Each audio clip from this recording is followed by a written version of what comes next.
Next spring. Right. How long we have next for 8 months? Yeah. Oh, wait. Yeah, they are.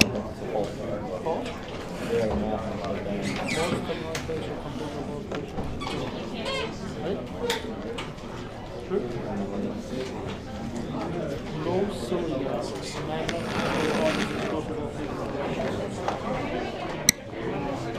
There's only 5 bucks. Yeah. That one's true. Robert, you got that big chalk? That's the big one?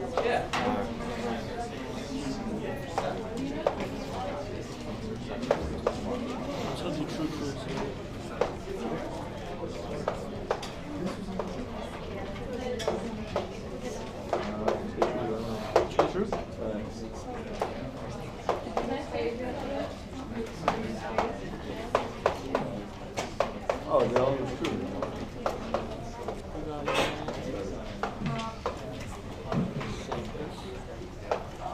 Stop me, Chris. Damn it, every time.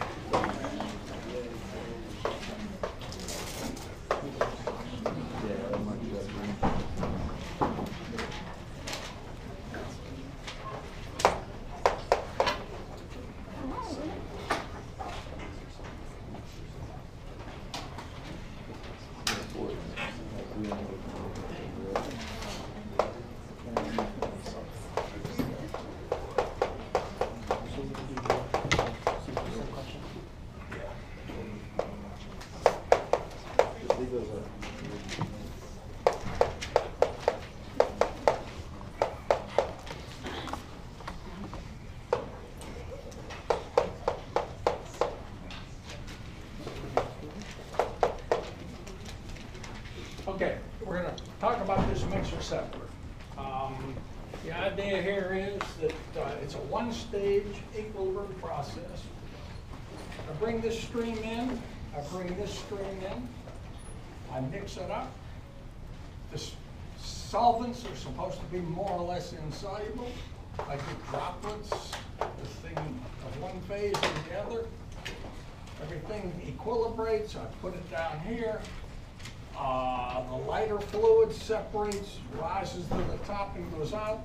Heavier fluid sinks to the bottom and goes out. This stream right here is in equilibrium with this stream right here. So I've got 3 components. Got 2 phases, so I got 3 degrees of freedom. I'm going to set the temperature and the pressure.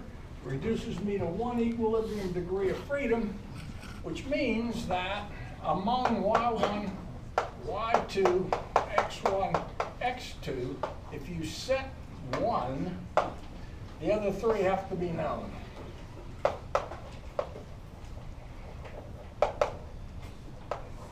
The way this is usually represented is on a diagram that looks something like this. And for us, we'll just imagine that we've stolen a diagram out of some book for acetic acid.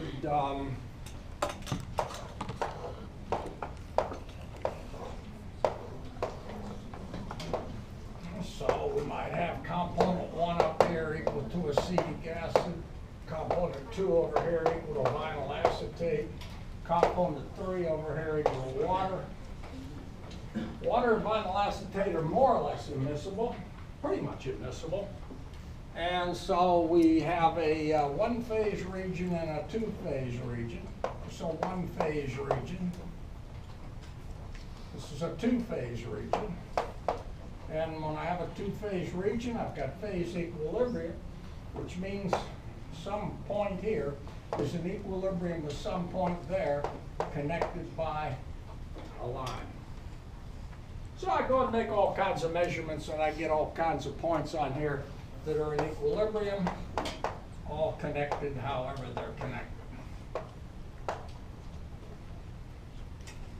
Now, to say something about these diagrams. Now, before you guys tell me that you've never seen these diagrams, which I really don't believe. One of the students brought me your material balance book, and guess what? It's got lots of these diagrams in it. So I'm going to cut it out, put it down here on the blackboard. This is 1, this is 2, this is 3. Here's the dome. And I'll make a comment about this for your enjoyment. This is 1, this is 2, this is 3. Here is a line of constant 1.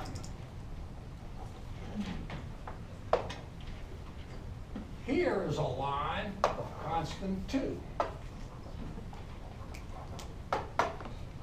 Here is a line of constant 3. And that explains how you read the diagrams. So it would be well to learn how to read the diagram. So anyway, I cut this thing out, and if I set, say, a Y1, which is Y of acetic acid, say maybe 0.1.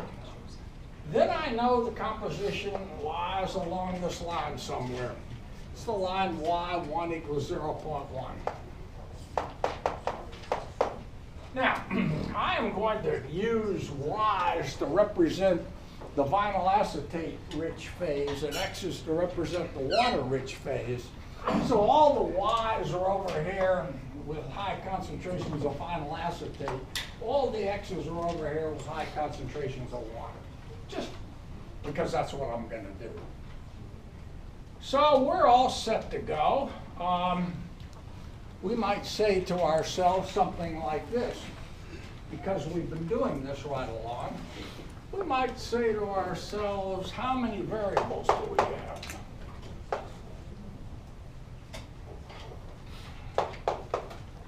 Well, I can see that we have 1, 2, 3, 4, 5, 6. So we're solving for 6 variables. Feeds, when we talk like this, feeds are supposed to be known. Feeds known. Talking about solving for the outlet variables, of which there are 6, how many equations?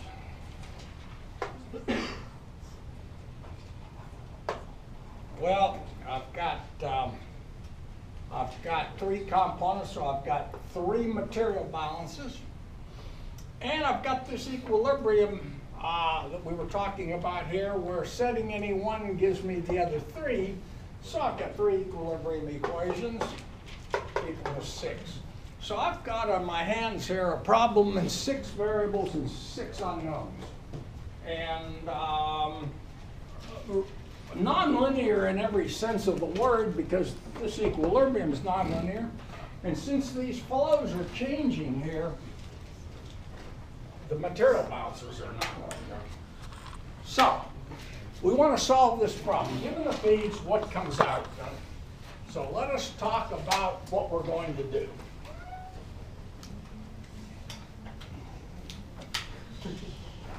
Dr. John? Yeah. I have a question. What were the other 3 that you got? You said there were 3 material balances, and what were the other 3? These 3 equilibrium equations, whereby if you set any one, you know the other 3. Tie lines, in other words.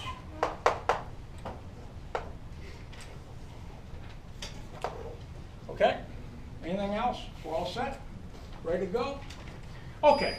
So I have these feed conditions. Now, one of the things I have is, and we've become experts in, is how to represent these material balances. So I come to my diagram and I say to myself, there's got to be a Y-in somewhere on here. There it is. Now the Y-in I've drawn represents, roughly speaking, 50% acetic acid and vinyl acetate, because I put it about halfway along the water line, the water equal to 0 line, the water-free line. And I'm contacting this with water, and here's my aim. My aim might be that I've got this vinyl acetate and it's got acetic acid in it, and maybe I want to go do something with the vinyl acetate, so I want to get the acetic acid out of there. So maybe I'm trying to remove acetic acid. One way to remove acetic acid is to treat it with a solvent like water. Let's just suppose XN is there. When I put X in there, I'm telling you that essentially the water's pure water. Now I could put Y in anywhere on this diagram. I can put X in anywhere on this diagram. Now what I want to know is, my first thing I want to know is, where do those two streams mix? Where is Zn? So I say to myself, oh look, Fn is Ln over Ln plus Vn. I know Ln, Ln, and Vn, so that gives me Fn. So I come the fraction f of this distance, moving from here, and I put Z in right there. I have Z in immediately. So it's always a good idea to calculate Z in, and that's because we know, because we've been through this, that Z out is equal to Z in. Okay, so I now have done not much, but I've located Z out.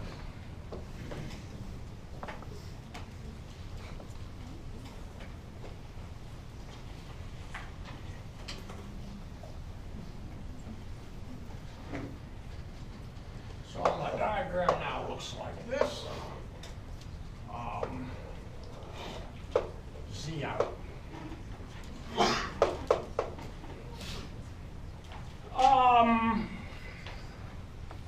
Now, if I don't have Z out in the two-phase region, I will get no separation. So I better have Z out in the two-phase region, or else I can't do this. I've got to do something else. I may have to change Ln and Vn if I could possibly get in the two-phase region by doing that, or whatever. But I got to be in the two-phase region. Now, what is it about X out and Y out?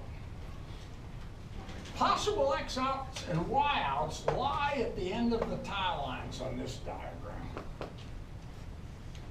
So that's not the answer. So that's not the answer. There's the answer. This X out, which I read off of here, this Y out, which I read off of here, tells me the compositions of the streams flowing out. So without hardly doing a thing, I've already got 4 of my variables. Now I want to get 2 flows, so I do this. I take a look at this line right here, and if I call the distance from here to here alpha, and the distance from here to here beta, I lay down my ruler, I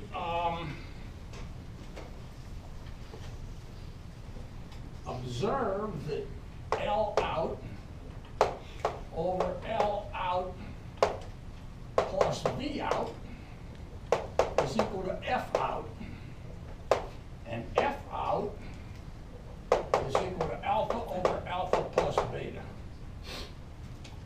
So I got an equation with L out, V out. I have another equation for L out and V out. L out plus V out equals L in plus V in. I solve these equations, and I now know Y1, Y2, X1, X2, L out, and V out, and I'm done. So I've solved 6 equations, 6 unknowns, highly nonlinear, and I've done it by drawing pictures. So that's really what we'd like to do, draw as many pictures as we can. Now, there are in fact other problems possible, but this is the basic construction of this problem. And how do I get other problems? I trade inputs for outputs. So if I trade inputs for outputs, I can get another problem. I can get a couple of more problems. Let's take one. Suppose I say that I'm given, let's suppose we're given Vn, we're given Yn, we're given Xn, but we're not given Ln. So we want to find Ln. Now, I got to replace, I used to know Ln when I solved this problem, so I got to replace Ln with something. So we'll try and make a specification so the boss comes to us and says, look, I'm going to use water to treat this stream right here. And you know the water composition's that. I want you to come tell me how much water you need. If I want you to make Y acetic acid out, which is Y component 1 out, let's say you want to make that 0.1. Okay? So, let's see if we can do that. How are we going to find Ln? Well, the basic construction's over here, and once I've set up the basic construction, I've got to figure out how to use it. So the basic construction fits any problem. Here it was straightforward, so here's what I do. I go to my diagram here, and I say something like this.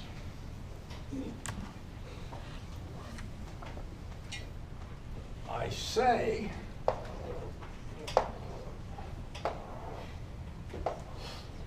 I've got Yn, I've got Xn, but I don't have Ln. Since I don't have Ln, I cannot find Fn. But I do know that these two will mix along this line. I just don't happen to know where Ln is. Okay, so I'm going to have to put Ln somewhere, but here's one condition I need to match.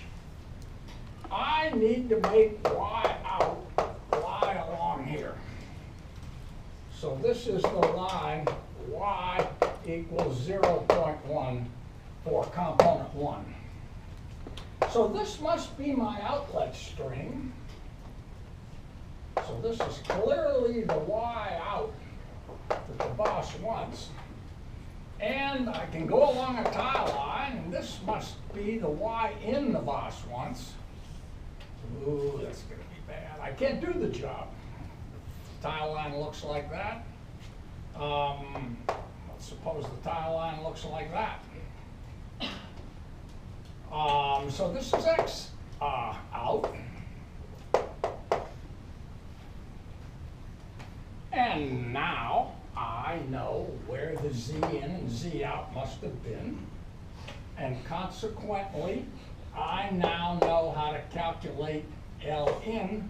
It'll be this distance, let's call this alpha. This distance, let's call that beta. So Ln over Ln plus Bn must be alpha over alpha plus beta. But I can go to the diagram with my ruler and get alpha and beta, which gets me Fn. Because I know Vn, it gives me Ln. So I now know how much Ln I need to run, okay? I've now solved a complicated problem. A little more complicated problem. So, any questions? We're going to move away from this? Okay, no questions. We'll move away from this. Let us turn our attention to another one-stage process. It's a little bit like what we were talking about before. Let's suppose I've got one of these solutions of, say, C equals 3. The components are butane, pentane, and hexane. Butane, pentane, and hexane make an ideal system.